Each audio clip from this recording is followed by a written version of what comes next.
You've seen it happen. A player steps up to take the most important shot of their career. Millions of people are watching. Everything has led to this moment. And then they miss. Not just miss, they collapse. They forget how to do the thing they have done 10,000 times before. It's called choking. And sports science has spent decades figuring out exactly why it happens. The answer is far stranger than you think. Your brain runs two operating systems at once. One is slow and conscious. It thinks in words, follows steps, builds instructions. The other is fast and automatic. It just acts. When you first learned to dribble or swing a club, the slow system ran the show. But after thousands of repetitions, it handed control to the fast system. And the fast system memorized everything so completely, it no longer needed words. It just knew. Psychologist Anders Ericsson called this the automatization of skill. Once a movement goes automatic, the conscious brain isn't needed anymore. In fact, it gets in the way. Now picture the biggest moment of your career. Your conscious brain leans in. It wants to help. It starts narrating. Bend your knees, follow through, don't rush. It reaches into a system that was running perfectly fine without it. And that's exactly when everything falls apart. Sian Bylock at the University of Chicago tested this directly.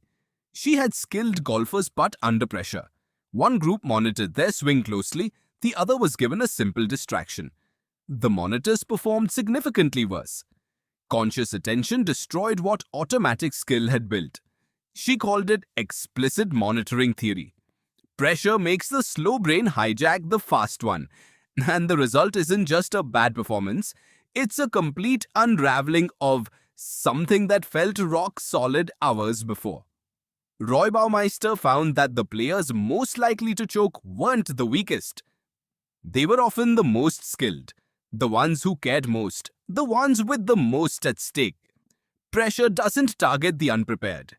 It targets the ones with everything to lose. The fix isn't trying harder, it's trusting more completely. Tiger Woods uses his pre-shot routine to switch off conscious thought before the swing. Joan Vickers at the University of Calgary found that elite athletes hold their gaze steady on a target just before executing, a sign the mind has gone quiet and the automatic system has taken over. She called it the quiet eye. Athletes trained to extend this gaze period performed better under pressure than those who only trained technique. The athletes who choke don't lack skill. They lack trust. They reach for control at the exact moment they need to let go. You don't have to be a professional athlete for this to matter. Anytime you feel watched, judged, or evaluated, a speech, an interview, a high-stakes conversation, the same loop fires. Your conscious brain interrupts something it didn't build and can't improve. The solution is always the same. Prepare deeply, then get out of your own way. You've seen it happen. A player steps up to take the most important shot of their career. Now you know, the shot was never the problem. The thinking was.